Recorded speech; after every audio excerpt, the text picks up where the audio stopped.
Kita dulu Pak. Kok error? Diam sal.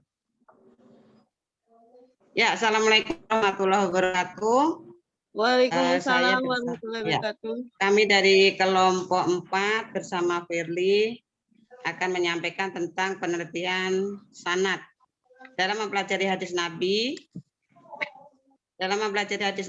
Shallallahu Alaihi Wasallam, seseorang harus mengetahui dua unsur yang penting, yaitu keberadaan dan kualitas, yaitu sanad dan al-matan. Sanad adalah jalan yang menyampaikan kita kepada matan hadis, dan matan sendiri adalah materi atau lafaz hadis itu sendiri. Next. Yang akan kita bahas terdiri dari 3 poin, yaitu pengertian dan sejarah sanad, kemudian tujuan dan manfaat penelitian sanad, dan yang ketiga adalah faktor yang mendorong penelitian sanad tersebut. Pengertian dan sejarah penelitian sanad. Kata sanad atau as-sanad menurut bahasa dari sanad yanudu yang berarti muktamad atau sandaran, tempat bersandar, tempat berpegang yang dipercaya atau yang syah. Dikatakan demikian karena hadis itu bersandar kepada dan dipegangi atas kebenarannya. Dalam kegiatan penelitian sanad dipergunakan istilah anak. Kata anak adalah masdar dari kata nakoda yang secara etimologi berarti memisahkan sesuatu yang baik dan yang buruk. Next. Tujuan dan manfaat penelitian sanad adalah untuk mendokumentasikan hadis yang menyangkut pengumpulan dan pemeliharaan hadis, baik dalam bentuk tulisan atau dengan mengandalkan daya ingat yang setia dan tahan lama untuk penentuan kualitas hadis. Next.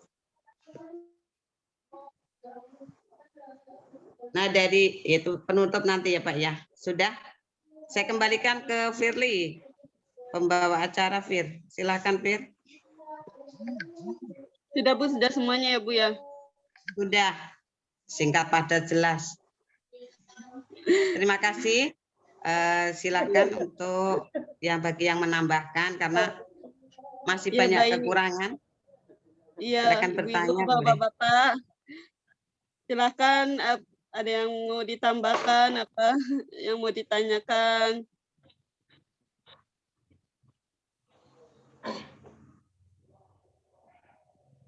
Assalamualaikum. Waalaikumsalam warahmatullahi wabarakatuh. Ya, untuk Bu Saksi, Bu Fajri ya namanya? Ya, dengan saya ya. Pak. Oh ya, Bu Firly juga sama. Baik, terkait tentang sanad hadis ya. Betul ya Bu ya, apa presentasinya tentang sanad hadis ya Bu ya?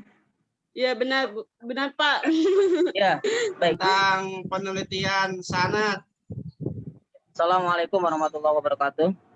Waalaikumsalam warahmatullahi wabarakatuh. Yang mau saya tanyakan, apa fungsi dari sanad hadis gitu?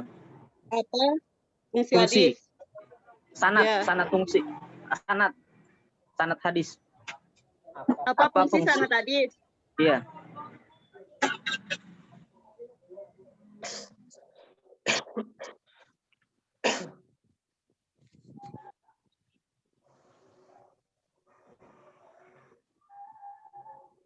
Bentar Pak.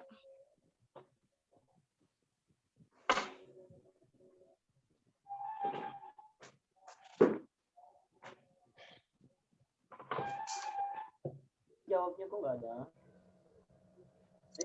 Fungsi sanad hadis.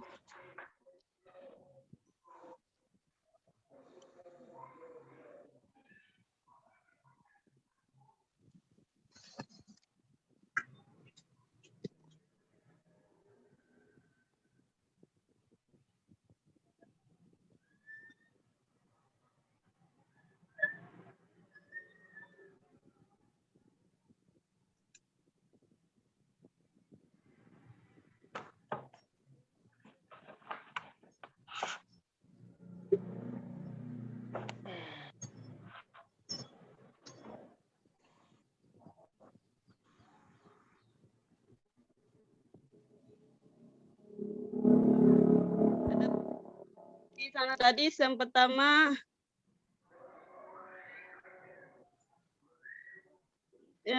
ada ahli fikih, yang kedua ada ahli hadis, yang ketiga ada ahli usul, yang keempat ada ahli tafsir, yang kelima ada mutakallimin.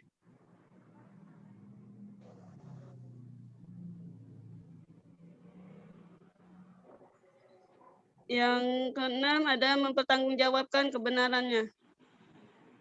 Itu Pak fungsinya Pak.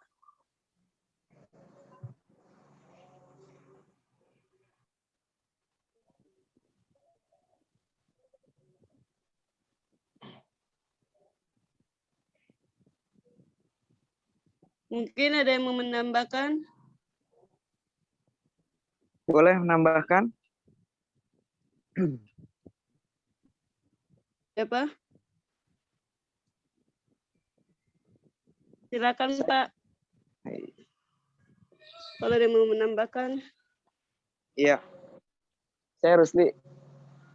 Bu, sedikit saja sih sebetulnya sederhana bahwa fungsi sanad itu adalah untuk mengetahui derajat kesohihan suatu hadis. Jadi kalau misalkan ingin mengetahui hadis itu sahih atau tidak gitu kan, itu akan terlihat dari sanadnya itu sendiri. Terus kemudian untuk mengetahui dalam hadis itu ada cacat atau tidak seperti itu. Jadi untuk mempermudah begitu kan, seperti kayak misalkan kita saja kalau misalkan ada pembicaraan gitu dari pusat, terus kemudian dari wilayah, terus kemudian dari daerah, itu kan otomatis harus mendapatkan info yang valid dari pusatnya begitu. Kalau misalkan terputus di wilayahnya atau daerahnya, otomatis akan ya semuanya juga informasinya tidak jelas gitu kira-kira. Terima kasih.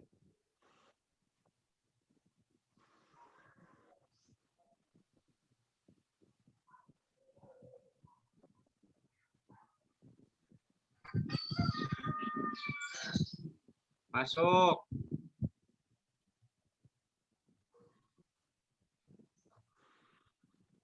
Tadi Pak Pradita ya. Pak Pradita dan Ibu Firly serta Ibu Fajriyanti. Saya izin sedikit menambahkan atau menyambungkan dari tambahan Pak Rusli Latif, yang mana tadi telah disampaikan oleh Pak Pradita masalah penting dan fungsinya sanad. Pada intinya tadi yang sudah disampaikan oleh Ibu Firly serta Pak Rusli itu sudah masuk dalam kategori penting dan fungsinya sanad. Nah, saya sedikit menambahkan saja bahwasannya sanad ini fungsinya begitu penting. Pertama, untuk menguji dan menganalisis secara kritis apakah secara histori hadis dapat dibuktikan kebenarannya dari Nabi atau bukan. Nah, di sini saya punya buku menurut M. Suhudi Ismail. Hal ini sangat penting karena kedudukan kualitas hadis erat sekali kaitannya dengan dapat atau tidaknya hadis tersebut dijadikan sebagai hujjah. Nah, dari penjelasan ini bahwasannya fungsi dan pentingnya sanad ini intinya adalah untuk menguji dan menganalisis secara kritis apakah secara histori hadis dapat dibuktikan kebenarannya dari Nabi ataupun bukan. Itu, terima kasih.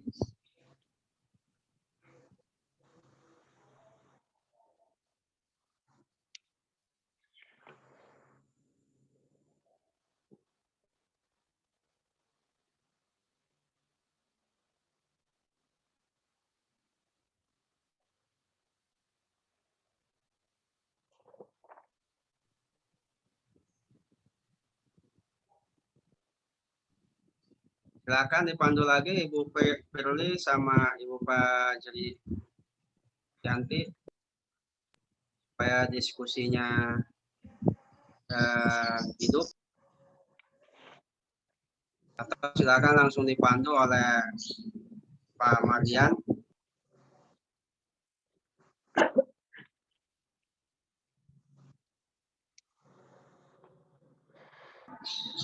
Lanjut, keren ini pembahasannya ini. Assalamualaikum warahmatullahi wabarakatuh. Bu Firly sama Ibu Pak Dianti disambut Pak Hafid tuh.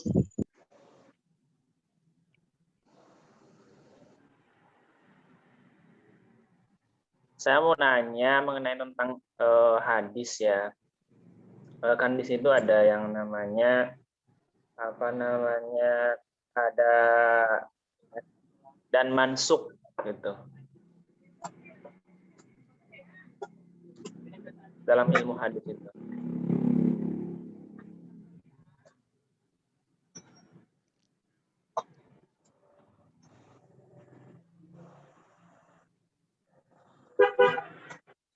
Jadi apa tuh penjelasan nasik mansuk gitu.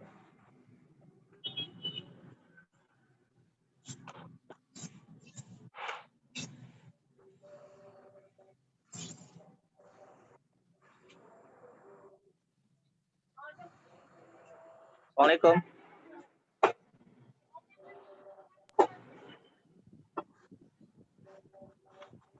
Assalamualaikum. Bu Firly moodnya dibuka dulu. Bu Firly. Iya, iya. Makalah pemateri moodnya difungsikan. Iya. Tadi apa Pak Hafiz? Ulangi lagi Pak. Tadi saya belum ketulis. Apa Ya, penjelasan? saya ini kan dalam ilmu hadis itu ada beberapa kriteria. Yang pertama ini ya mengenai tentang nasik dan mansuk. Jadi apa penjelasannya tentang nasik dan mansuk itu? Nasik dan mansuk. Mansuk, ya. Baik. Bu Firly, Ya Pak. saya mau nanya lagi nih. Tadi fungsi ya sudah dipaparkan, sudah ditambahkan oleh Pak Matsoni dengan Pak Rusli ya. Ya Pak. Timbul pertanyaan berikutnya gitu.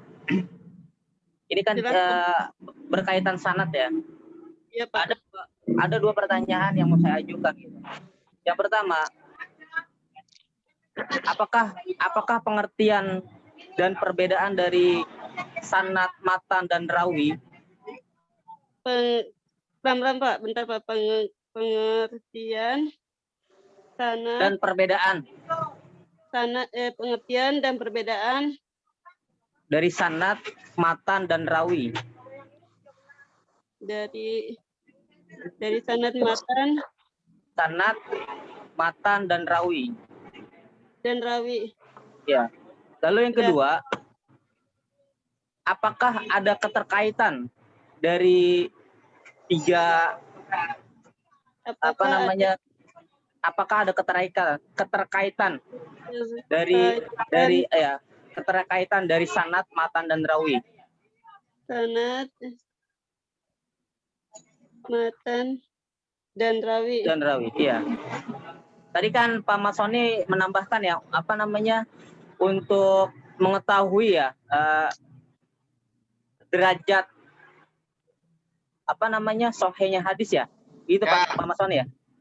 Ya, sebenarnya sih punten ya, Bu Firly dan Pak Karika. Ini nanti sebenarnya ada pembahasan lagi terkait mantan. Itu kalau nggak salah itu nanti ketemu dengan judul gitu, Pak ya. Arifin itu kalau nggak salah. Oh iya. Betul, Enggak, betul. ini. Ini nanti fokusnya kayaknya di Ibu Firly ini fokusnya di penelitian kualitas sanad periwayatan dan hadisnya dan metode periwayatannya. Nanti Matan mah ketemunya dengan saya, Tar. Nah, Oh, kalau iya. kalau mantan nanti ketemunya di rumah. Apa sih Pak Ya. Sony? Pak Mas Sony, ini mantannya Mas Sony. Saya akan menjawab pertanyaan. Baik. Terima kasih Pak Mas Sony sudah diluruskan di luar jalur ini ya. Sama-sama, tapi nggak apa-apa untuk meramaikan. Baik, Pak Mas Sony, baik. ini meramaikan ini. Ya, jazakallah khair. Assalamualaikum.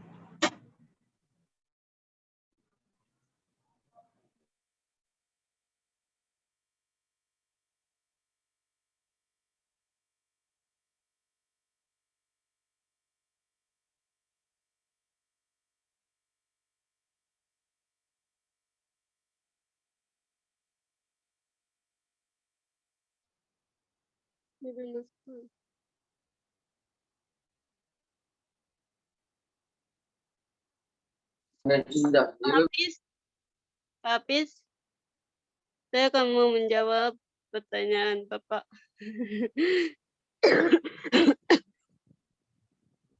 Ansik. Iya, silahkan Bu. Tadi penjelasan naskib dan maskut ya. Iya. Naskib secara bahasa artinya menghilangkan, menghapuskan, memindahkan, menulis ataupun secara istilah. Maka ada dua macam menurut istilah para ulama usul fiqh, mutahahirin, mereka tarif yang berbeda-beda. Terus kedua, menurut istilah salah satu tarif mutaqaddimin, istilah naskih yang ada maka pada mereka luas daripada definisi para ulama mutakarrimin.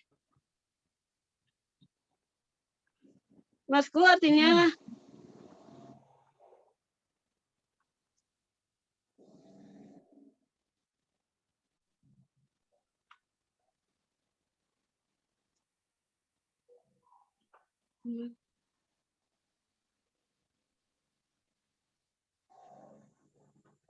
Ya.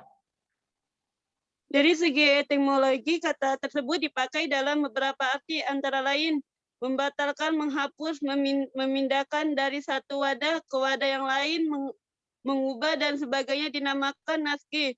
Sedangkan yang dibatalkan, dihapus, pindahkan dan sebagainya dinamakan maskuh. Begitu, Pak.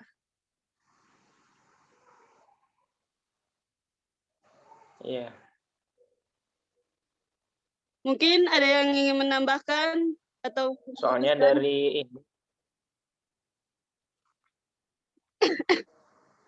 Yang saya baca soalnya dari ini, dari apa namanya, dari Muqaddimah Ibnu Khaldun, bahwa katanya ilmu nasik dan mansukh itu adalah ilmu-ilmu yang sangat penting dan sekaligus juga yang sangat tersulit. Karena itu mungkin berurusan sekali dengan sanad kayaknya.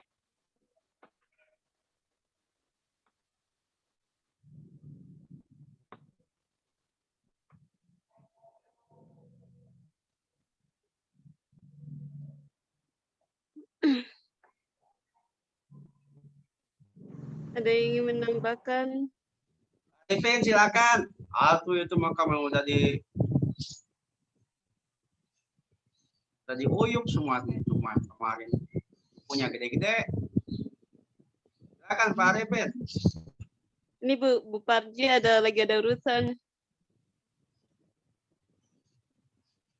Kasih yang lain dulu, Pak. Biar rame. Apanya? Yang lain. Pak Anuraga. Oh, Pak Kiai, quiet.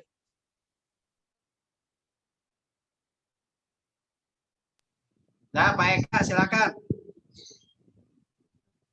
Mansik dan Nasbuk.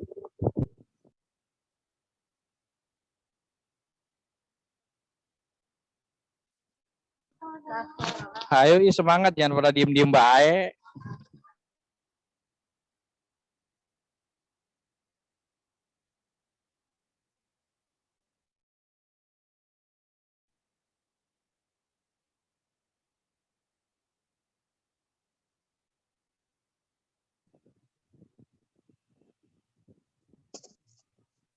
Bunda sambil cari pertanyaan yang lain. Jawaban. Nah, itu Pak Sandripki, no. Udah mulai, no. Nah, kalau dibolehkan saya mau menjawab pertanyaannya Pak siapa tadi? Pak Kunto Aji. Sangat sekali. Silakan, Pak. Yang tadi Silakan, Pak. yang disebutin Pak Mat Sonil keluar jalur katanya seperti itu. Ya, Nah, Pak, cuman benar. daripada nggak ada yang jawab kan ini sebenarnya cuman bisa dikatakan cuma kisi-kisi aja untuk kuliah yang berikutnya gitu kan. Kan keluar jalur sih, Pak. Jadi kalau yang nanti ya mereka yang ditanyakan yaitu sanad, matan, dan rawi. Nah, kalau kita coba pengertiannya dulu kita sebutin. Kalau sanad, silsilatur rijalil muwassalah lil matan. Jadi rangkaian atau mata rantai para periwayat hadis itu sanad. Nah, biasanya terdapat pada permulaan hadis. Nah, kalau matan itu mayantahi ilaihi sanad minal kalam. Kalimat yang datang setelah sanad itu selesai, itu namanya matan atau isi hadis secara garis besarnya. Kalau rawi adalah periwayat hadis. Kita sudah tahu periwayat hadis di tingkatan sahabat ada namanya Abu Hurairah, Aisyah, ada namanya Anas bin Malik dan lain-lain. Periwayat hadis di tingkatan tabi'in biasanya ada Umayyah bin Abdullah bin Khalid, Sa'ad bin Al-Musayyab dan lain-lain. Nah, di sini kita ambil contoh, kita sebutin satu hadis, yaitu hadis yang mengenai kita contohkan langsung saja hadis innamal a'malu binniyat. Hadis pertama pada kitab Arba'in Nawawi kalau kita lihat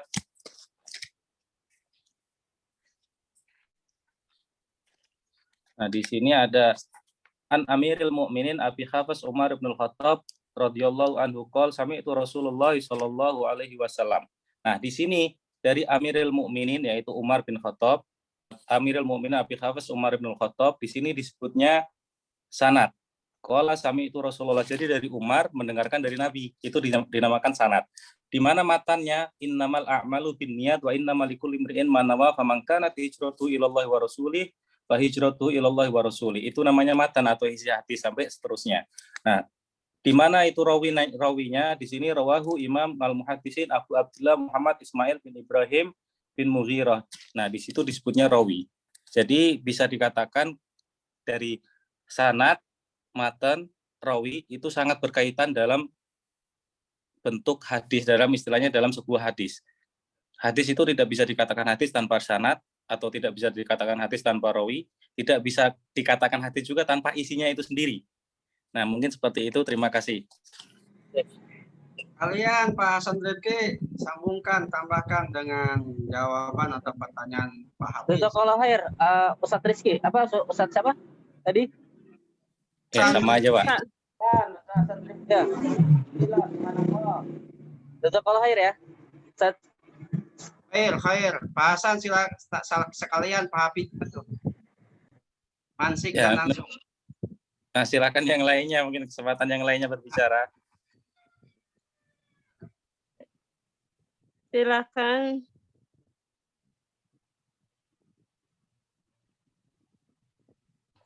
Pak, kayaknya Pak Ahmad Nur Soleh itu yang bakal menjelaskan. Bertanya aja boleh nggak, Pak Kiai? Jawab dulu. Atau yang lain dulu? Udah, kasih itu dulu tuh. Pak Hafiz kasih kopi biar menambah penjelasannya. Nggak terbawa mimpi, no. Pak Legi mungkin ingin menambahkan. Pas dulu, Bu. Lagi asik bawa setir mobil. Pak Tata mana nih Pak Tata? Pak Nuraga mungkin. Saya mah libur lah ya. Mau nanya, bukan mau menjawab.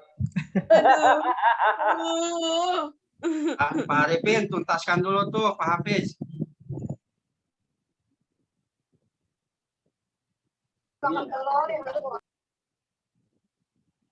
Ya, para pakar nih yang sudah ilmunya. Review Tata lumayan. nggak pernah dengar suaranya, coba.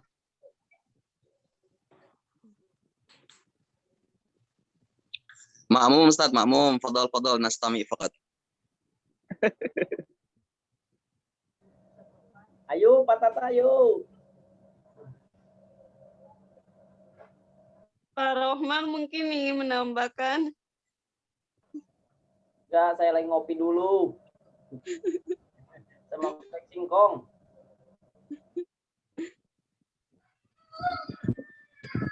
Pak Mardi, mana ini Pak Mardi? Bantu nih Pak. Pak Nuraga lagi bikin konsep tuh. Ya, silakan. Ayo Pak Mas Soni, bantu Pak Mas Soni. Ayo coba itu teman kita dibantu biar makin semangat ini presentasinya.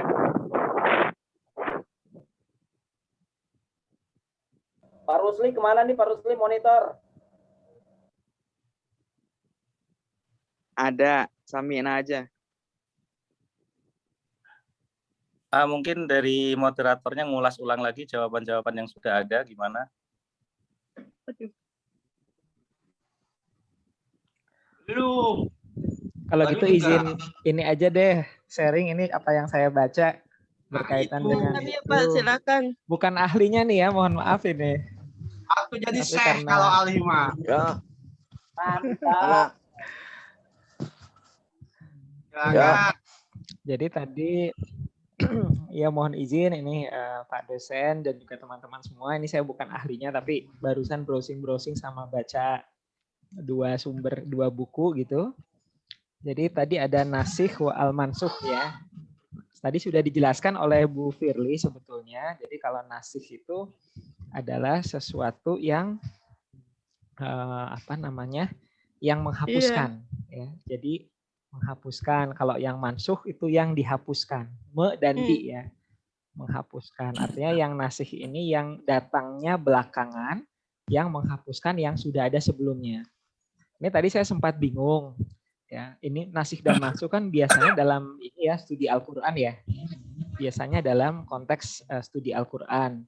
Kalau saya baca-baca di sini kok di hadis di kitab-kitab ini kok nggak menjadi concern utama gitu mengenai nasikh dan mansukh dalam hadis. Tapi ternyata nasikh dan mansukh juga ada dalam hadis. Nah, ini misalnya contohnya ini ada sebuah hadis nih. Yang pertama ini Rasulullah Muhammad SAW bersabda ya, di sini Rasulullah melaknat ini dari Abu Hurairah, Rasulullah melaknat perempuan-perempuan yang menziarahi kubur. Nah, itu awalnya itu. Nah, itu kemudian dinasakh, artinya kemudian datang hadis yang lain yang berikutnya yang menghapuskan itu. Ya, jadi diriwayatkan dari Ibnu Abbas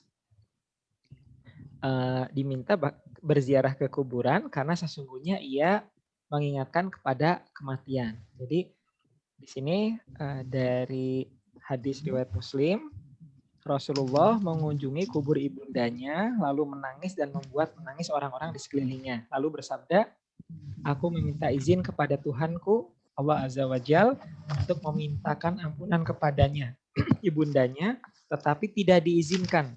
Dan aku minta izin untuk menziarahi kuburannya, lalu diizinkan. Oleh sebab itu berziarahlah. Jadi awalnya tidak boleh menziarahi kubur menurut hadis yang sebelumnya, kemudian dinasakh dengan hadis yang ini. Mungkin itu dari yang saya baca. Hatur nuhun, mohon maaf bukan ahlinya. Ahlinya juga. Modal baca aja ini Pak Kiai. Modal baca. Pak Nuraga alhamdulillah ada pencerahan. Terus kaitannya dengan ini Pak Nuraga, kan ada lagi tentang yang nikah mut'ah itu ya. Itu ada kaitannya dengan hadis mansuk dan Ini mangga soalnya yang kan lain pertama nih. dihalalkan. Udah nggak bisa jawab ini mah. Harus browsing lagi. Maksudnya ini penjelasan nikah mut'ahnya apa hadis dari keterkaitan Yang hadisnya itu Pak. Yang kaitannya hadisnya itu. Kan pertama dihalalkan juga kan ya. Terus nanti setelah itu diharamkan juga. Apakah masuk juga gitu ke apa yang dihapuskan itu? Silakan Pak Arifin, ini masalah nikah mut'ah nih. Nikah mah Mas Sony kali ya. Lagi terkait hadis yang berkaitan dengan nikah mut'ah, apakah itu ada penghapusan ataupun penambahan atau bagaimana? Silakan sebelumnya ke Ibu Firly dulu. Saya mohon izin sedikit-sedikit mandu ya. Ya, Nah, silakan. Ibu Firly-nya lagi ada suatu hal. Silakan Pak.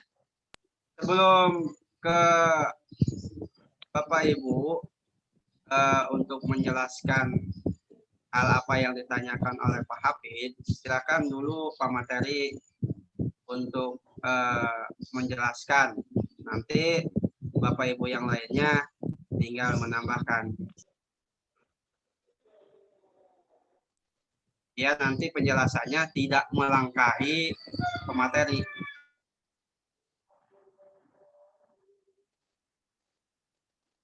Nikah muda ya tadi ya. Terkait hadisnya Bu, bukan nikahnya. Kalau nikah bukan muda, mut'ah. Terkait hadisnya, nikah mut'ahnya. Hadisnya itu. Mau dong, mau. Hadisnya ini ada kata-kata yang dihapuskan atau ditambahkan. Nah, diambilnya contohnya dari hadis mut'ah ini. Kan ngebahas nikah mudanya ya. Nikah muda. Sama Joni itu mah. Tapi tadi kayaknya ngedengar. Kayaknya tadi ngedengar kayak ada nikah muda.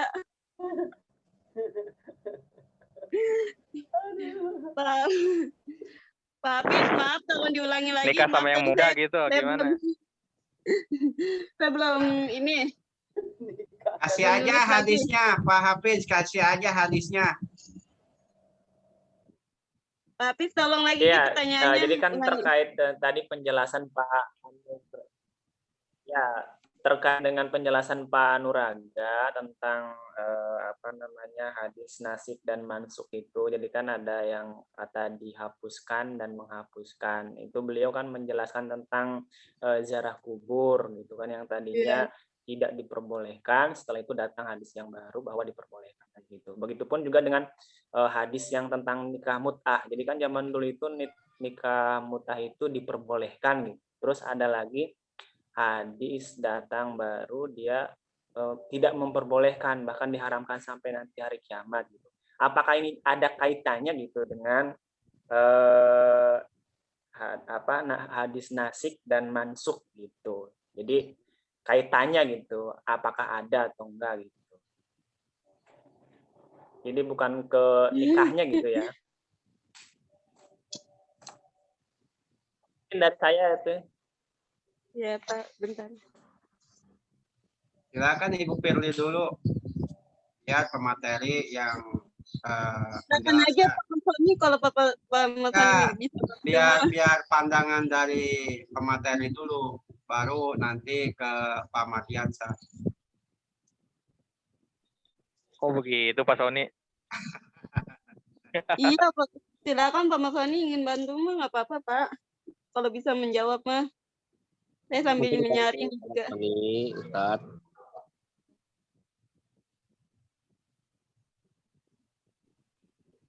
Gimana Pak Matsoni, diizinkankah? Udah diizinkan katanya Pak Asam, silakan. Silakan Pak. Tadi yang dijelaskan Pak Nuraga sangat benar, sangat cocok karena dulu istilahnya ziarah kubur itu emang tidak dilarang. nahaan ziaratul kubur gitu kan. Jadi dilarang ziarah kubur itu karena orang pada waktu itu meminta-minta di kuburan seperti itu kan, yang bisa dibilang khurafat dan lain-lain. Dan juga melarang perempuan menangis-nangis di atas kuburan, menangisi suaminya. Makanya dilaranglah ziarah kubur. Nah, pada istilahnya semakin berjalan hari, orang pada melupakan kematian. Makanya muncul lagi perintah untuk ziarah kubur. Jadi naha an ziaratul kuburi, terakhirnya fazuruha, maka berziarahlah. Tujuannya untuk mengingat-ingat kematian.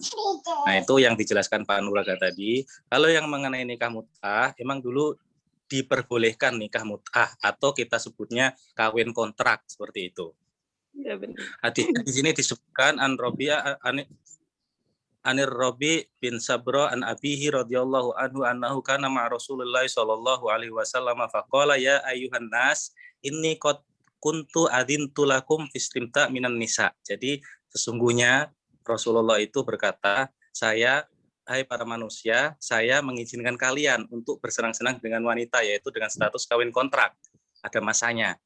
Nah, berjalannya hari seperti itu, ini nama hadis yang pertama diperbolehkan, atau yang bilang dikatakan mansuh, dihapuskan. Yang menghapuskan apa? Yang menghapuskan ada hadis yang melarang terakhir-terakhirnya, yaitu an Muhammad ibni Ali anna Aliyan radhiyallahu anhu qol ibni Abbas radhiyallahu anhuma innan nabiyya sallallahu alaihi wasallam naha anil mut'ah wa an luhumil ahliyah zaman Khaybar. Jadi di sini dilarang ketika pada perang Khaybar, dilarang nikah mut'ah karena mungkin dari perempuan-perempuan yang kalah perang, atau dilarang di sini ada dua larangan, yaitu nikah mut'ah dan memakan daging kuda al-ahliyah, itu kuda yang peliharaan. Itu dilarang memakannya dagingnya karena ini istilahnya ini yang disebut hadis yang nasih atau yang menghapuskan, bukan yang dihapuskan. Yang dihapuskan yaitu yang diizinkan untuk nikah mut'ah pada zaman dulu, dilarang ketika nikah mut'ah pada masa perang Khaybar. Nah, di sini ada beberapa masa mengatakan bahwa larangan nikah mut'ah itu ada beberapa pendapat. Larangan nikah mut'ah itu terjadi pada 7 Muharram pada masa perang Khaybar. Ada juga yang mengatakan pada masa Fathul Makkah 8 Ramadan atau pembukaan kota Makkah, dan beberapa pendapat lain yang mengatakan ketika Haji Wada, ada juga yang mengatakan ketika masa umroh qadha, seperti itu.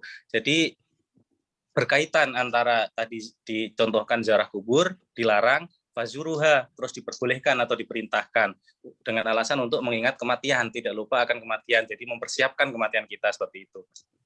Dan nikah mut'ah pun juga berkaitan. Awalnya diizinkan oleh Rasulullah ketika perang Khaybar, pendapat yang paling kuat dilarang untuk nikah kontrak, contohnya seperti itu. Terima kasih. Luar biasa. Terima kasih Pak Hasan Rifki atas penjelasan. Ya, Masya Allah. Pertanyaan Pak Hafiz terkait hadis nikah mut'ah. Terima kasih. Saya mewakili. Dan Ibu Betty sudah menemukan jawaban dari pemateri sendiri.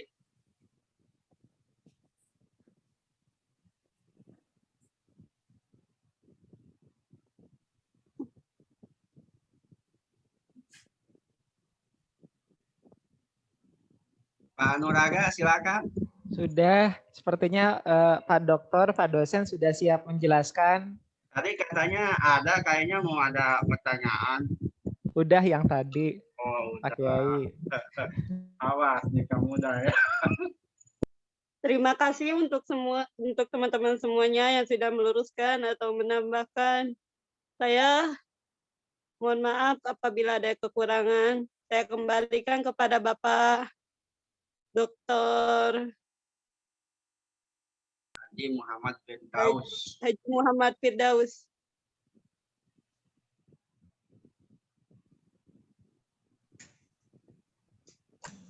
Bismillahirrahmanirrahim. Assalamualaikum warahmatullahi wabarakatuh. Waalaikumsalam warahmatullahi wabarakatuh. Alhamdulillahirabbil alamin wassalatu wassalamu ala Rasulillah wa ala alihi wa sahbihi wa man wala. Allahumma 'allimna ma yanfa'una wanfa'na bima 'allamtana warzuqna 'uluman tanfa'una warzuqna al-'ilma wal 'amal shalih. Alhamdulillah para ikhwah sekalian,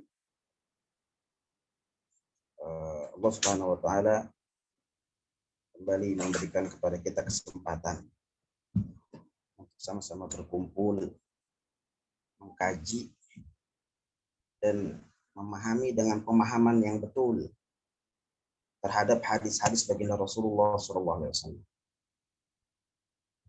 Jadi duduknya kita, aktifnya kita di grup ini bukan karena tuntutan kuliah, akan tetapi ini adalah bagian daripada kebaikan yang Allah berikan kepada kita dengan dikaruniakannya kita kesempatan untuk mengkaji kitab hadis. Karena ini adalah sebuah kebaikan, bukan hanya yang menyampaikan, yang mendengar pun mendapatkan kabar gembira oleh Allah Subhanahu wa taala. Dalam hadis-hadis yang sahih, salah satunya adalah hadis Bukhari dengan Muslim, hadis Tirmizi, Ibnu Majah dengan Nasa'i, yang mana Rasulullah SAW berkata daripada Abdullah. Maka setelah diteliti siapa Abdullah ini, maka dalam kajian hadis kita mengenal dengan arba'atu abadilah. Ada 4 orang yang namanya Abdullah. Ketika dalam hadis kita mendapatkan Abdullah, maka dia tidak keluar dari 4 orang. Abdullah bin Abbas, Abdullah bin Mas'ud, Abdullah bin Umar, dengan Abdullah ibni Amr ibn al-As. Jadi tidak keluar dari 4 orang. Apabila hadis diriwayatkan oleh mereka berempat, maka hadisnya sahih. Dengan syarat nanti kita terangkan. Abdullah bin Mas'ud mengatakan bahwasanya naddarallahu mur'an sami'a maqalati. Naddarallahu mur'an sami'a minna syai'an. Dalam riwayat yang lain, Allah akan memberikan cahaya di wajah-wajah orang-orang yang gemar dalam mendengarkan hadis. Nadhara artinya diberikan cahaya, sebagaimana firman Allah dalam surat Al-Qiyamah, wujuhun yawma idzin nadhirah ila rabbiha nadhirah. Pada hari kiamat nanti orang-orang beriman akan diberikan cahaya di wajah-wajah mereka. Kemudian fabalaghahu kama sami'a. Orang Islam ini tidak cukup mendengar, jangan hanya menjadi penonton. Ayo kita pun mesti ambil sebagai orang yang ikut serta dalam menerangkan hadis ini. Jadilah kita da'i, jangan dida'i. Dalam bahasa Arab kita ada da'i yang ada alifnya itu panjang, da'i, ada da'i yang nggak pakai alif. Kita semua di sini ini adalah da'i, orang yang menyampaikan kebaikan, memberikan pencerahan, mewarnai saudara-saudara yang lain dengan nasihat-nasihat yang baik, contoh-contoh yang baik. Jangan jadi da'i, hanya orang yang berstatement saja. Bilang dia muslim, tapi nggak mau dakwah. Bilang dia, maka jangan jadi da'i, tapi jadi da'i. Kemudian, farubba muballaghin aw amin sami. Meskipun Rasulullah SAW di sini mengatakan akan memberikan cahaya, orang senang melihat wajah mereka. Cahaya di wajahnya, orang senang melihat dia. Tapi Rasul mengatakan orang yang menyampaikan jauh lebih mulia. Farubba muballaghin aw amin sami. Orang yang menyampaikan itu akan lebih faham. Jadi agar kita faham agama ini, agar kita faham hadis ini, sampaikan. Balaghu anni walau ayah. Balaghu anni walau ayah. Sampaikan. Jadi bukan hanya sebatas kita, bukan untuk mengajarkan tadi yang disampaikan oleh Ustaz Nuraga, bukan. Tapi kita mencoba untuk menanamkan keyakinan dalam diri kita sebelum kita sampaikan kepada orang lain. Kemudian yang kedua juga, saya kira ini di kelompok ini sudah pada ahli dalam bidang hadis. Kita menyampaikan apa dan apa yang disampaikan. Jadi saya kira ini sudah sudah tidak sabar untuk menelan tema-tema dalam hadis. Jadi loncat terus ke bab yang lain, padahal bab yang ini pun belum lagi selesai. Jadi dalam ilmu hadis ini kemarin kita sudah sampaikan kodifikasi hadis tentang al-fannul mudawwan fi ilmi al-hadis, tentang pembukuan kitab-kitab hadis. Nah, itu bab awal, itu belum lagi masuk dalam bidang hadis tuh. Nah, itu masih pembukaan saja. Dan ini sekarang sudah mulai. Apalagi kita di sini cuma 14 kali pertemuan ditambah dengan UTS dengan UAS, jadi cuma 12. Tapi kita masih lapar. Nah, seorang mukmin itu belum kenyang. Tapi ini tuntutan kuliah. Dipilih-pilih saja yang kira-kira mudah. Maka kita sekarang mempelajari tentang ulumul hadis.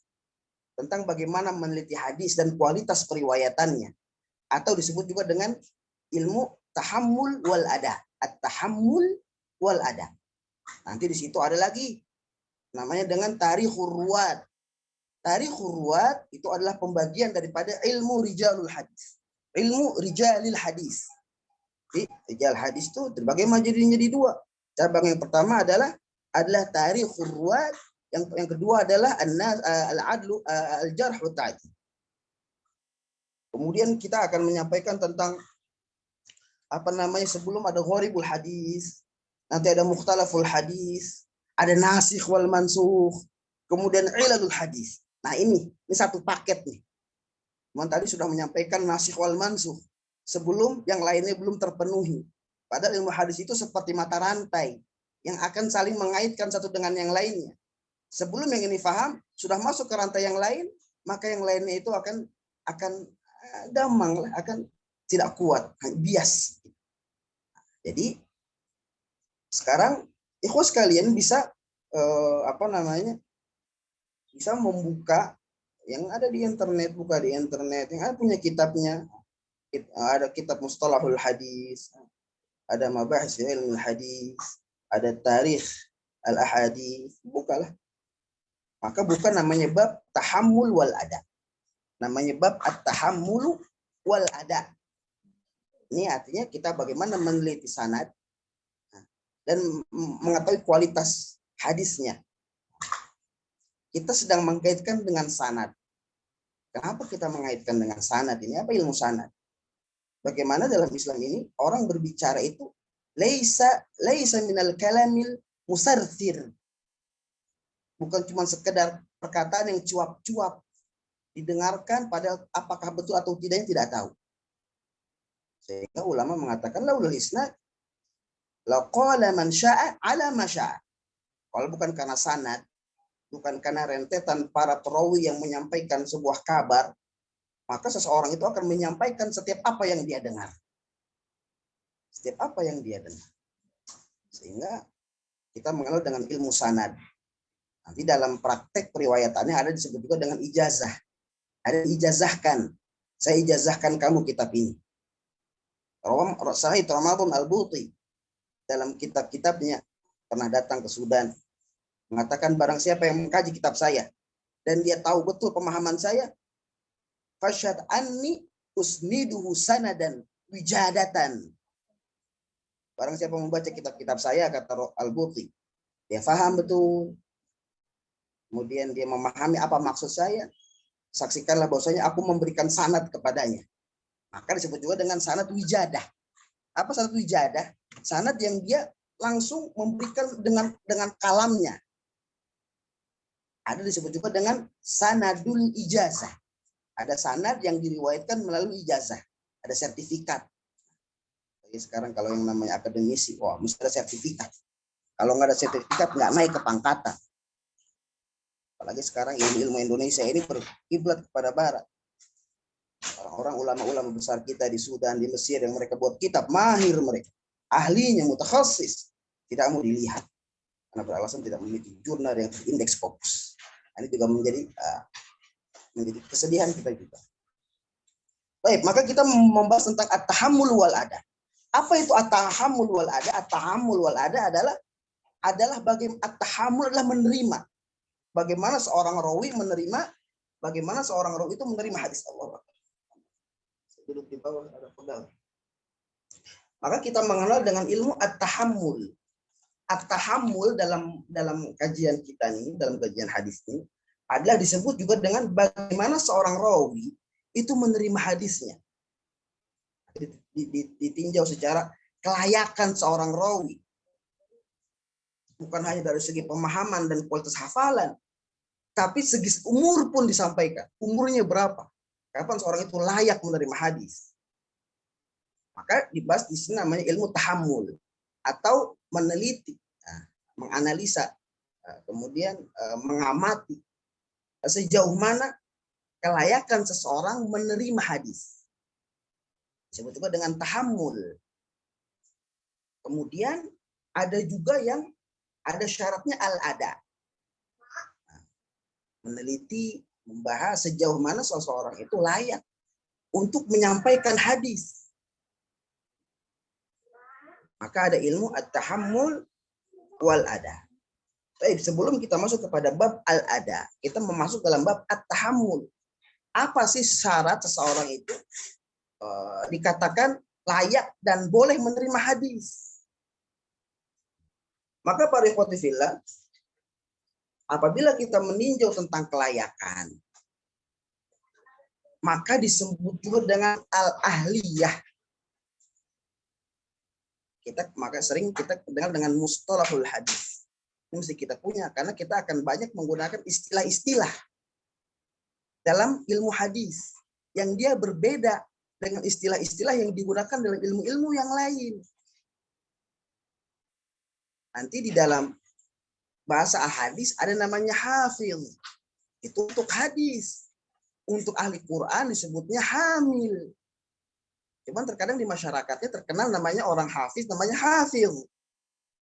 Dalam mustalah adalah hamil, adalah hafiz untuk para ahlul hadis. Untuk para ahlul hadis. Kemudian juga kita ada al-qawaid, ada al-dawabit. Pahami apa yang dimaksud dengan qawaid, dengan dawabit menurut ulama-ulama hadis. Jangan disamakan. Sunnah. Sunnah itu sini. Jangan lama itu tidak sunnah. Apa sunnah? Sunnah menurut ahlu hadis, apa sunnah menurut ahlu fikih? Menurut ahlu fikih kalau dia tidak rutin dilakukan Rasulullah maka bukan bagian daripada sunnah. Disebutkan dengan istishab, boleh. Tapi kalau menurut ahlu hadis, apapun yang pernah dilakukan oleh Rasulullah meskipun satu kali sunnah. Maka kita mengenal dengan sebutan tadi ada at-tahammul, ada al-ada, ada al-ahliyah. Ini adalah ilmu tentang istilah-istilah yang banyak digunakan dalam bidang ilmu hadis. Maka dalam kitab-kitab ilmu hadis, al-ahliyah disebut juga kelayakan. Kapan seorang rawi layak untuk menerima hadis? Kapan seorang rawi dikatakan layak untuk menerima hadis? Pada ikhwas sekalian, kemudian juga ada at-tahammul. Yang disebut at-tahammul adalah bagaimana dia menyampaikan hadis.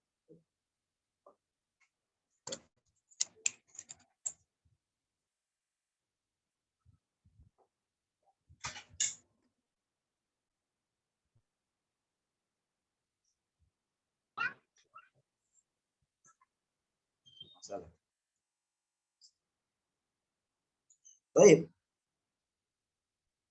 Maka al-ada adalah kelayakan yang ditinjau dari segi sejauh mana dia layak untuk menyampaikan hadis. Kemudian ada kita menjelaskan tentang kelayakan tahammul. Al-ahliyah fi tahammul hadis. Seorang kelayakan di dalam menerima hadis. Maka mayoritas ilmu hadis cenderung membolehkan kegiatan seseorang itu menerima hadis ketika dia sudah akil baligh, mumayyiz. Dia sudah mampu membedakan mana yang betul dan mana yang enggak betul. Mana yang layak dan mana yang tidak layak. Itu namanya mumayyiz. Sehingga ketika kita membahas tentang mumayyiz, secara tafasilnya kan tidak bisa disamakan antara satu orang dan orang lain. Mungkin di negara kita orang laki-laki ketika sudah 13 tahun ke atas sudah mulai itu madep, kalau kata bahasa orang Betawi udah madep, tahu mana benar mana enggak. Kata orang Tangerang mah balik, udah balik dia, udah ngerti. Cuman terkadang kita mendapati anak-anak di luar di negara-negara Arab lebih muda dari itu dia sudah paham betul. Imam Syafi'i hafiz Quran dalam umur 7 tahun. Ibu dan pamannya mengirimkan ke Bani Huzail. Ketika itu beliau masih berumur 4 tahun untuk mendalami bahasa Arab. Umur 9 tahun sudah jadi mufti. Umur 13 tahun sudah dapat sanad muwatta. Jadi apa namanya? Kemudian mumayyiz itu pendapat jumhur. Tapi bagaimana dengan anak kecil? Sehingga para ulama berbeda pendapat di sini. Ada di antara mereka yang boleh anak kecil itu menerima hadis.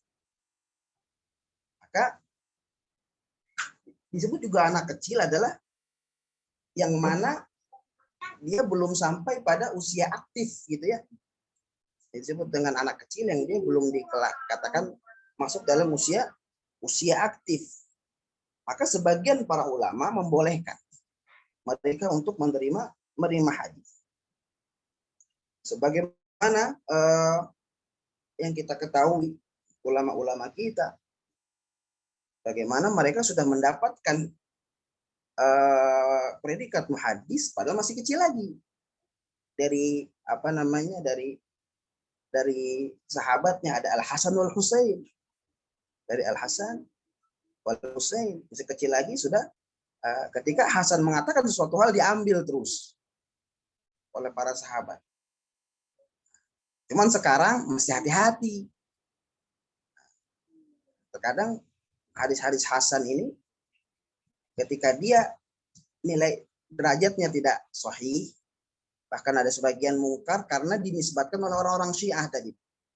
Jadi ketika kita mendapatkan hadis Hasan dengan Husain yang kita jarang sekali mendapatkan dari kitab-kitab sahih yang banyak digunakan oleh orang-orang Syiah, mesti kita teliti lagi. Tadi menyampaikan mut'ah. Tadi sudah sampaikan hadisnya. Kalau segi sanadnya dari Abdullah bin Abbas. Tapi ingat, Abdullah bin Abbas itu memiliki 12 perawi. Jalur atau disebut juga dengan at-turuq. Jalur-jalur mereka yang meriwayatkan hadisnya Abdullah bin Abbas. Maka yang membolehkan nikah mut'ah, mereka mengambil di jalur-jalur paling akhir. Yang sebagian ulama ahlul hadis mengatakan mereka itu hadisnya itu mungkar. Bahkan disebut juga oleh Al-Imam Al-Haisami, Al-Imam Al-Haisami, Al-Imam Al-Baqilani, dikatakan mereka itu dajjal shaghir, dajjal yang kecil karena banyak bohongnya. Banyak yang menisbatkan perkataan kepada Abdullah bin Abbas padahal itu bukan dari Abdullah bin Abbas. Contohnya adalah Maqatil Ibnu Sulaiman. Maka ini mesti kita kaji.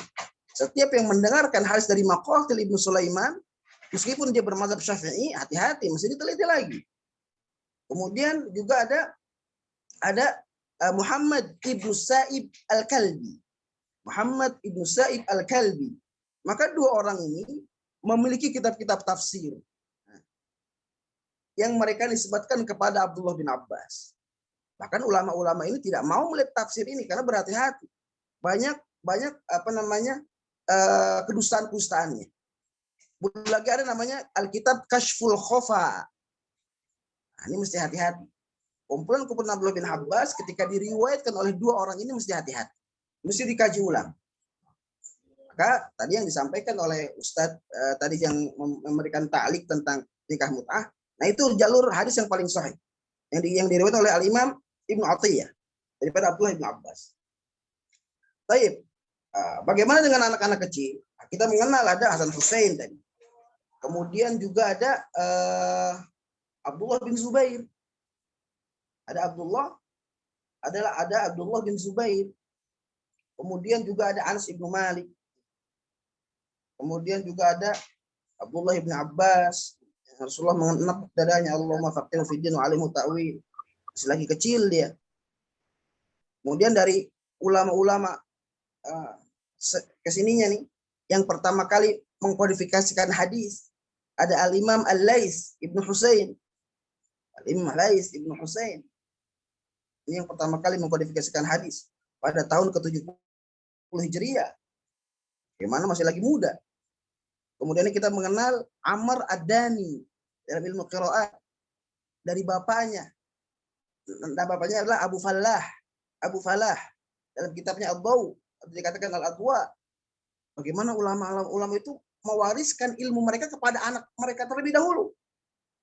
Bahkan dua orang ini langsung menjadi jalurnya Al-Imam Asy-Syatibi. Dalam jalurnya riwayat yang kita baca dari Hafiz an Asim. Dia punya dua jalur yang masyhur.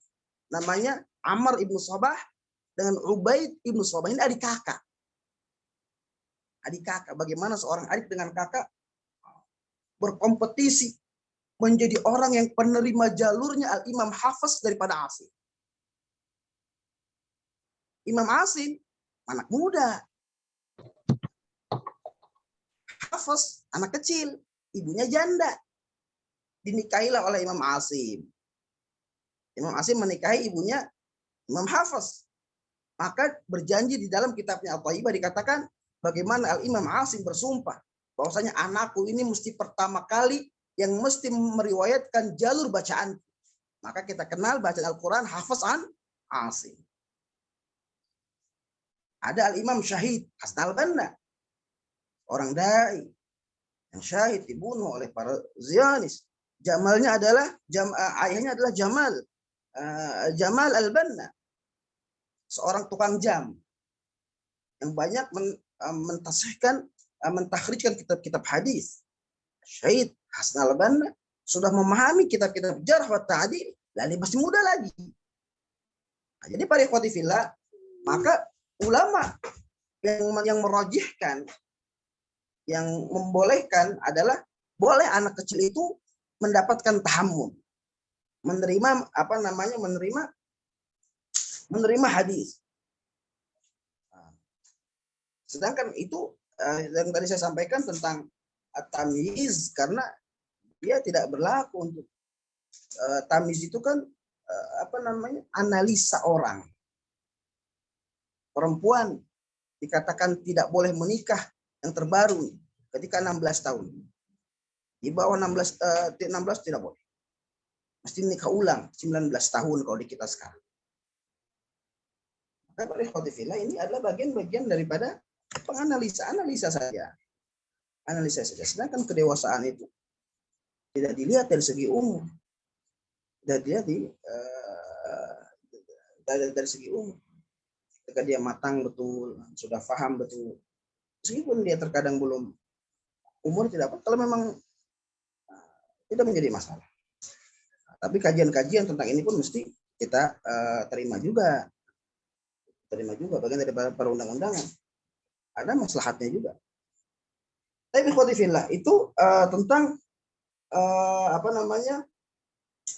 tentang al-ihtimal. Maka pembagian umur di sini yang dikutip dalam kitab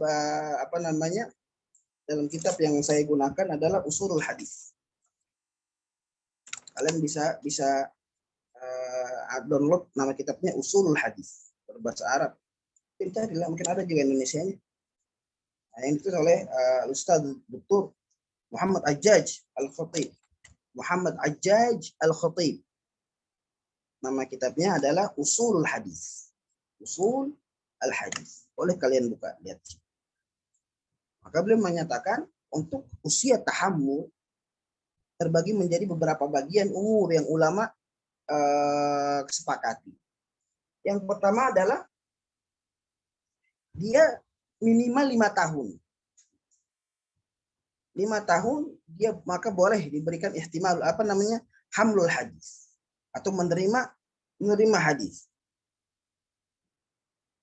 Pendapat ini sebagaimana yang dipilih oleh Al-Imam Bukhari dalam kitabnya Sahih Al-Bukhari. Imam Bukhari membolehkan Bahkan sebagian perawinya, nanti setelah ini kita akan membahas tentang rijalul hadis. Rijalul hadis terbagi menjadi dua tadi saya bilang. Ada ilmu ruwat, tarikhur ruwat dengan al-jarh wa ta'dil. Setelah diteliti sanad-sanad yang digunakan oleh Al-Imam Bukhari, oleh Syekh Al-Hajjaj Al-Khattabi ini, bahwasanya ada seorang rawi yang masih muda lagi. Beliau adalah Al-Imam Muhammad ibn Rabi'.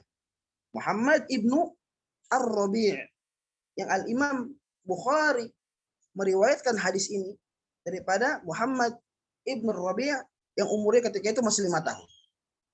Yang umurnya ketika itu masih 5 tahun. Ketika hadis itu bahwasanya hadis yang mengatakan bahwasanya Rasulullah Shallallahu Alaihi Wasallam mengambil air. Nah, Rasulullah SAW mengambil air, kemudian air itu diambil di tangan Rasulullah membasuh tangannya ke air itu dan memercikan air itu kepada wajah Muhammad ibnu Rabi'. Kepada Muhammad ibnu Ar-Rabi'. Dan Rasulullah mendoakan. Rasulullah SAW mendoakan dia. Dan Muhammad ibnu Rabi' mengatakan ketika itu aku berusia 5 tahun.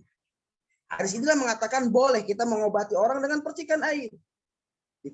Ada orang sakit, kita baca ayat ruqyah, kita tiupkan, kemudian kita percikan ke wajahnya.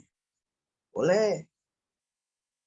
Kita ingin bangun rumah, agar rumah itu terhindar dari bala, maka air yang kita gunakan untuk coran semen itu adalah air doa. Semoga air doa itu akan memberikan tameng bagi rumah kita ketika kita membangun rumah. Jangan seperti orang-orang Melayu, orang-orang adat di Indonesia, biasanya ketika bangun rumah mereka mengubur perhiasan yang paling berharga yang dia punya. Misalnya ada cincin yang paling berharga ini dia copot, kemudian dia tanam di setiap pojok-pojokan rumah yang akan dia bangun. Alat masak, wajan-wajan yang paling baik yang sering digunakan ditanam di tanah itu. Nah, ini bagian daripada khurafat, tidak boleh. Paling baik karena Rasulullah mengatakan dipercikan air, maka percikanlah. Atau siram tuh air coran air. Takut ular dikasih garam. Nah, peneliti, tak pada garam pun ular masuk. Itu bagian, maka berikan aliran posisi air. Ketika kita azani rumah yang baru tempati azani, kita percikan di setiap pojok-pojokannya setelah diazani boleh. Itu bagian daripada Allah. Kemudian qadifillah, ulama yang lain bahwasanya pendapat yang kedua adalah ukuran-ukurannya mumayyiz tadi. Ukuran-ukuran umur yang mumayyiz, yang aktif. Maksudnya adalah orang yang dikatakan mumayyiz oleh para ahlul hadis dalam kitab ini dikatakan bahwasanya orang yang paham dengan kehidupan sekitar dia. Anak-anak nih, dia paham dengan kondisi di sekitar dia, dia paham. Jadi kalau anak kecil, dia dibawa sama orang tuanya, beli es kelapa, dibecanin orang tuanya, dikejar. Itu si anak malah larinya ke tengah jalan tuh. Semakin kita kejar dia, semakin ke tengah jalan dia. Kalau ada motor, ada mobil, pupuk ada mobil. Mau aja dipegang. Ini belum paham dengan kehidupan sekitar dia. Belum dikatakan mumayyiz. Maka standarnya mumayyiz dalam pendapat yang kedua, sebagai pendapat yang diambil oleh Al-Imam Al-Hafiz Musa ibnu Harun Al-Hammal. Al-Hafiz Musa ibnu Harun Al-Hammal adalah ketika mereka dikatakan waladun mumayyiz, anak yang mumayyiz. Ketika dia yasta'ibu bima yahukku alaihi ahwal, atau kita kenal dengan al-ihtikakiyah. Dalam ilmu anak namanya ada ilmu ihtikak yang mereka belajar sendiri dari sekitarnya. Ketika dia dikatakan paham dengan kondisi atau keadaan sekitar dia, maka dikatakan mumayyiz. Tahu beli permen 103. Ini mah pengalaman di keponakan saya. Kasih uang 5.000. Mau beli es air teh gitu. Mana kembalinya, Dek? Kan uangnya cuma satu. Kan beli esnya cuma satu, uangnya cuma satu. Ada uangnya satu, jumlahnya 5.000. Harga esnya cuma 1.000. Jadi ini tidak mumayyiz namanya. Kemudian yang ketiga adalah pada khotifillah, ketika dikatakan anak itu boleh menerima hadis ketika dia sudah paham pembicaraan. Diajak ngomong, paham. Ketika dia diajak diajak berbicara, dia mampu menjawab dengan jawaban yang sesuai apa yang ditanyakan kepadanya. Maka ini adalah pendapat-pendapat ulama al-mutaqaddimin. Ulama al-mutaqaddimin tentang hukmut tahammul. Bagaimana menerima hadis. Pertama kepada anak yang anak yang masih kecil. Kemudian kita tadi pun menyampaikan tentang al-ada. Bagaimana seseorang ini menyampaikan. Setelah kita menyampaikan tentang anak kecil umurnya, ya, tahammul. Kemudian tadi ada umur 5 tahun, paling tidak. Kemudian dia mumayyiz ketika dia paham keadaan atau situasi sekitaran dia. Yang kedua mengatakan ketika dia bisa diajak berbicara, paham. Ketika diajak berbicara dia paham. Dan dia mampu menjawab pertanyaan-pertanyaan. Maka itu dikatakan al-mumayyiz. Ada pertanyaan, kemudian menjawab dengan jawaban yang betul. Kemudian kedua adalah al-ada. Bagaimana seorang rawi, kualitas perawi hadis ini, kualitas sanad namanya. Kita masih menyampaikan kualitas sanad. Adalah bagaimana kelayakan al-ada. Kelayakan al-ada atau ahliyatul ada. Dalam bahasa Arab namanya ahliyatul ada. Layaknya seorang anak itu menyampaikan hadis.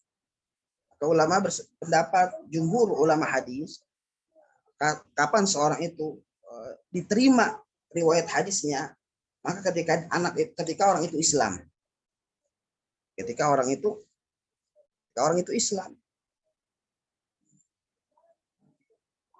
Rasulullah bersabda, ya ayyuhalladzina amanu idza ja'akum fasiqun binaba'in fatasabbatu ay fatabayyanu. Boleh. Dua riwayat itu boleh. Imam Duri mengatakan fatasabbatu. Maka bertabayunlah, tetap kebenarannya. Maka ikhwatifillah, pertama adalah Islam. Ketika dia Islam, dia diterima lihat hadis. Kalau dia tidak Islam, tidak. Di pengajian kemarin, saya ada pengajian di Jati-U. Ada seorang artis laki-laki. Katanya dia wakafkan rumahnya untuk tahfiz Quran. Siapa yang kemarin dia bilang?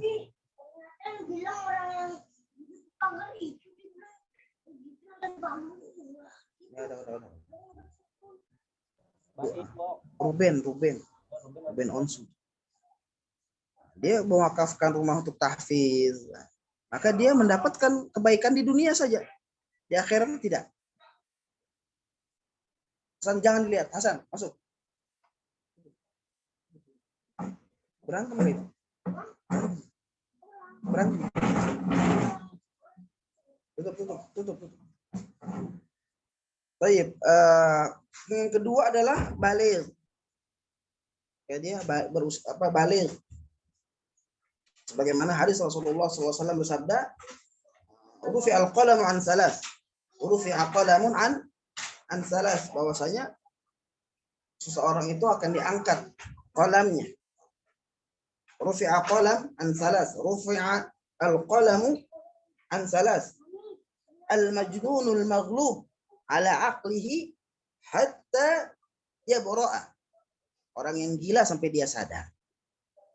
Kemudian anin naimu hatta yastayqiz. Orang tidur sampai dia bangun. Yang ketiga adalah wa anis sabi hatta yahtalim. Wa anis sabi hatta yahtalim. Anak kecil sampai dia usia balik atau bermimpi. Kemudian ikhwati fillah, ini adalah Kemudian juga ada yang ketiga adalah adil. Sifatnya adil. Sifatnya adalah adil.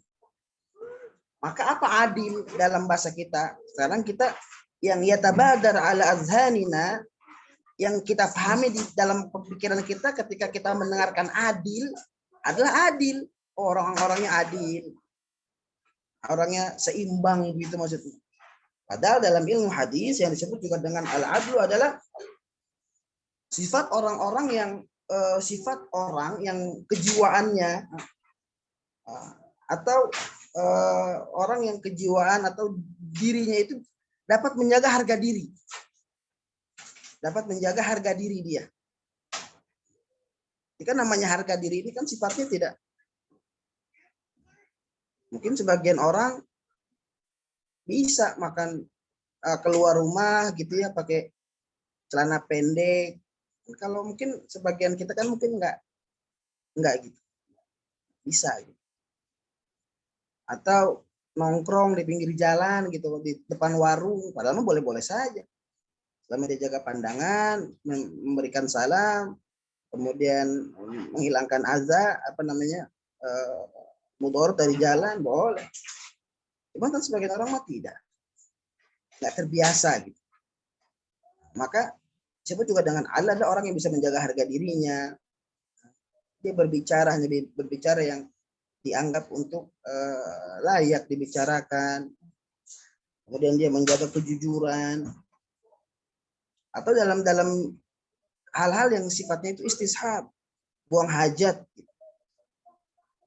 Buang hajat berdiri kalau memang tempatnya aman dari percikan air seni itu silakan. Tapi kan sebagian orang menjaga bagian daripada harga diri, dia tidak buang air kecil di dinding-dinding toilet yang berdiri itu. Tidak bisa kita di situ. Terus di kamar mandi jongkok, kemudian membuang ludah. Sebagian orang membuang ludah biasa saja. Tapi sebagian orang yang akan menerima akan menyampaikan hadis tidak boleh. Kemudian bersendawa ketika sholat. Bagi sholat tidak membatalkan sholat memang bagian daripada adab. Bagaimana selagi sholat bersendawa? Ini bagian daripada syarat-syarat ahliyatul adab. Kemudian adalah ad-dabt. Dia tajam hafalannya. Betul hafalannya. Apabila dia mendengarkan dari gurunya, naddarallahu mur'an sami'a maqalati. Nah, itu kan hadisnya. Sami'a maqalati. Dalam syarat yang lain yang sahih, naddarallahu mur'an sami'a minna syai'an. Jadi jangan sampai ya talahbab. Apa bercampur mana yang dari sanad yang diterima daripada gurunya, itulah yang digunakan. Subhanallahi wa bihamdihi. Sahih hadisnya. Subhanallah wa bihamdihi subhanallahil azim. Sahih hadis. Maka yang diambil dari gurunya yang mana? Subhanallah bihamdi, maka gunakanlah subhanallah bihamdi. La ilaha illallah wahdahu la syarikalah, lahul mulku wa lahul hamdu yuhyi wa yumit wa huwa hayyun la yamut biyadihil khair wal haula. La ilaha illallah wahdahu la syarikalah, lahul mulku wa lahul hamdu wa huwa ala kulli syai'in qadir. Dua-duanya sahih. Kita mesti kembali kepada itu adalah dhabt. Di mana letak-letak kemiripan dalam hadis itu dia tahu. Kemiripan dalam hadis dia mampu membedakannya. Maka ini adalah disebut juga dengan hukum dalam at-tahammul wal adab. Nanti ada metode-metodenya, ada metode tahammul, ada namanya as-sima, mendengar. As-sima, mendengar. Syekhnya membaca, dia mendengar. Ini semua kaidah-kaidah ini kita dapatkan ketika kami kuliah. Jadi ada sebagian masyayikh di Sudan, di Mesir, ketika itu adalah kita as-sima. Kita mendengarkan dari guru kita. Seorang guru membaca, kita mendengar, kemudian kita mengulang hadisnya. Yang tadi dia baca, kita ulangi lagi. Kemudian sejauh mana pemahaman kita. Ada namanya al-qira'atu 'ala syekh. Al-qira'atu 'ala syekh. Kita baca di depan syekh. Baik bacaan secara bil ghaib, hafalan atau bil zahir. Kita baca dengan kitab. Kitab hadis yang digunakan kitab gundul. Kita baca betul harokatnya. Mana yang rofa, mana yang mansub, mana yang majrur, mana yang majsum. Dia betul bacaannya. Bahkan sebagian ulama ada Syekh Khatam. Dan dia ketika membaca hadis pun mesti ada nabr. Jadi kayak kita baca, ada kalau dia pertanyaan maka intonasi itu intonasi pertanyaan. Min ayyi zalika ta'jabun. Ah gitu tuh. Beliau pengen begitu. Min ayyi zalika ta'jabun. Sebuah intonasi yang menerangkan pertanyaan. Kemudian juga ada al-ijazah. Tadi saya sampaikan. Ijazah ada seorang guru mengijazahkan sanadnya. Maka nanti ijazah terbagi menjadi dua. Ada ijazatul kitabah. Ada ijazah yang dengan cara kitabah. Nah, ana ajaztu hadhihi riwayah an syaikhi wa huwa an syaikhihi wa huwa muttasil Rasulullah, tentang misalnya tentang sifat wudunya Rasulullah, atau kub atau cerek yang dipakai Rasulullah dalam berwudu, sebesar apa cerek Rasulullah, itu ada sanad. Cara memakai imamah, cara memakai sorban, ada sanadnya. Cara menyisir rambut, ada sanadnya. Cara gunting kuku, ada sanadnya. Kadang kita gunting kuku semaunya saja. Dari tengah, dari manis, kelingking, baru ke jempol. Atau gitu semuanya. Padahal dalam kitab Syama'il Tirmizi ada sanadnya. Dari mana Rasulullah memulaikan potong rambut, menyisir rambut. Dari mana Rasulullah potong kuku. Maka disebut juga dengan ijazatul kitabah. Ijazah al-kitabah. Ada sanadnya. Ada buku kertas yang di khotam, yang ditulis, yang diijazahkan, yang distempel oleh beberapa yayasan misalnya. Ada kedua secara wijadah. Secara wijadah.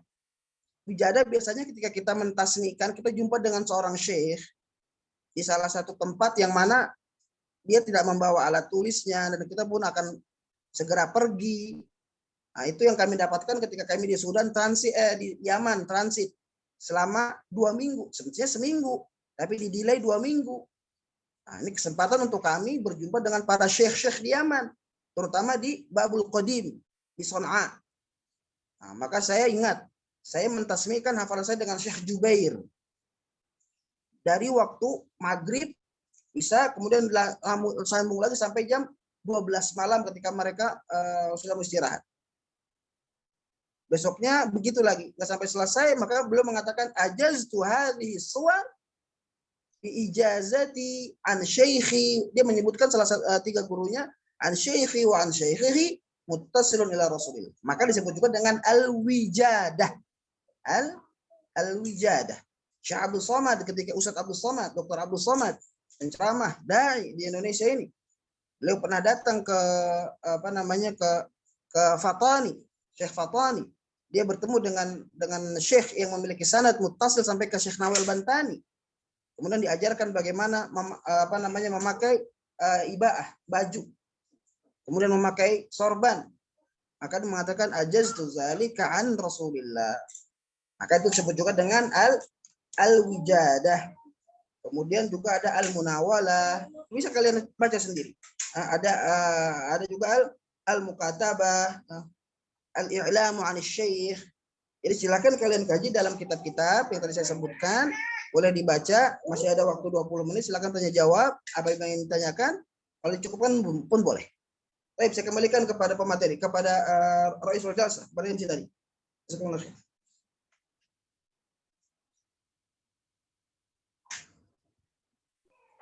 Alhamdulillah.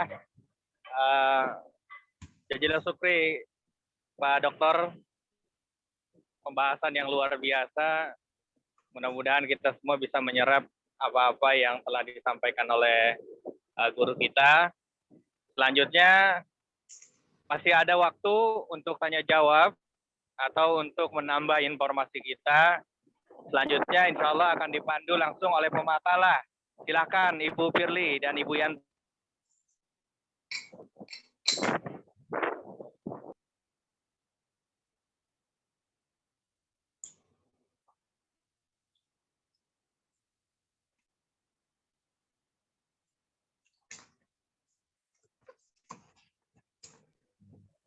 Firly, monitor.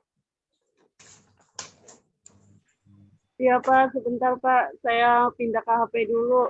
Kalau di laptop suaranya kurang gede. Ya.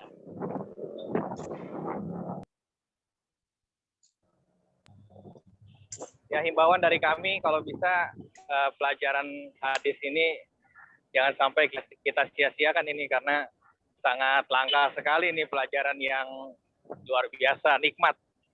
Kalau kita bisa memahami pelajaran ini, itu buahnya amat sangat mahal ini buahnya nih. Luar biasa. Mangga, ayo kita maksimalkan. Bagi teman-teman, kalau sudah nggak ada pertanyaan, maka saya simpulkan. Sanad adalah jalan yang menyampaikan kita kepada matan hadis. Rangkaian mereka itu disebut dengan sanad sampai kepada generasi yang membukukan hadis-hadis telah menyebabkan terpelihara hadis-hadis Nabi sampai ke kita pada saat sekarang.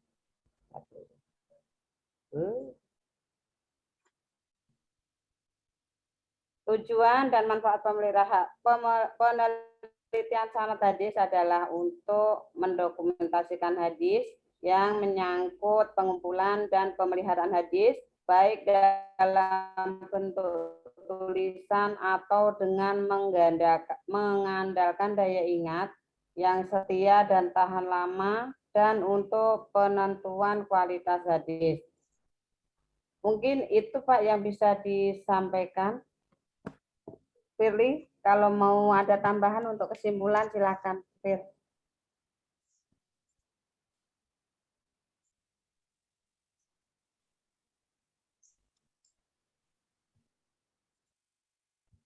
Mungkin itu saja Bapak Ibu dan Pak dosen. Dan para ulama menyebut. Mohon maaf. Firly nambahin, silakan.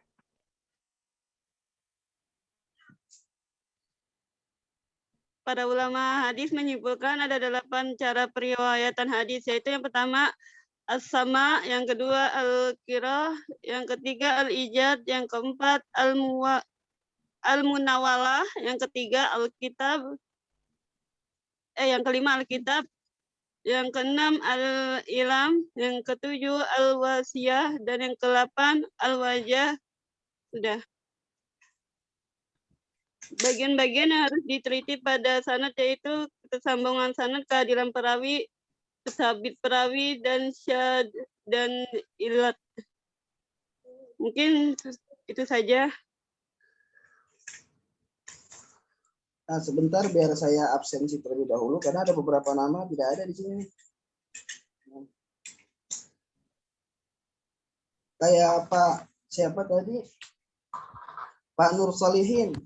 Nah, tidak ada namanya di absensi Pak Nur. Jadi baru Pak Nur Solihin baru Pak. Ya, maksud saya coba ditanyakan ke pihak agar absensinya tidak salah gitu saya. Jadi antara kehadiran dengan ini tidak salah. Ustaz Rifki Hasan adakah? Hadir. Ustaz Rifki Tata. Hadir, Ustaz. Ustaz Indah Rahma. Hadir, Ustaz. Ustaz Indah Rahma ini tidak hadir nih 3 kali pertemuan pertama ini. Hadir, selalu hadir, Ustaz. Selalu hadir, Kak? Ibu Indah selalu hadir, Pak. Iyalah, saya yang tidak lewat. Ustaz Rahman, Ustaz Rahman ada? Rahman Permana kah ini? Nama-namanya tidak sama dengan yang ini, jadi saya tidak sulit nyarinya. Abdul Rahman, adakah? Saya, Pak. Yela Fianti, ada. Hadir, Pak. Hadir, Pak. Ya, kalau bisa namanya sesuai dengan nama yang diabsensi, agar saya tidak mencari-cari lagi. Sesuai, Pak. Nah, ya, Mufti Hati, Mufti Az-Zahra ini kan, Mufti Az-Zahra kayak ini. Iya, Pak. Hadir. Nah, Firly tadi Bu Firly ada. Ustaz Nur Hayati. Hadir, Pak. Nur Hayati pakai spasi di sini. Jadi Pak Solin ini baru masuk hari ini atau kemarin sudah ada? Ustaz Mardiansyah.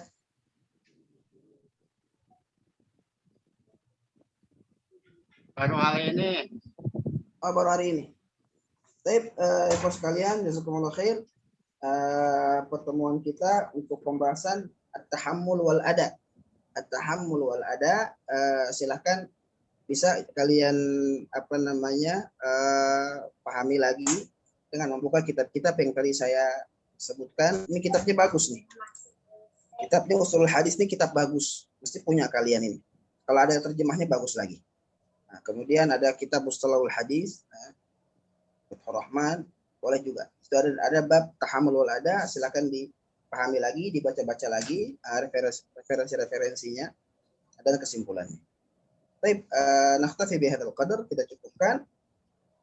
Subhanallah wa bihamdika. Assalamualaikum warahmatullahi wabarakatuh. Waalaikumsalam warahmatullahi wabarakatuh. Terima kasih Ustaz. Terima kasih Bapak. Dan terima kasih para pemateri serta terima kasih para penanya dan terima kasih para penambah penjelasan dan diskusi studi hadis pada hari ini.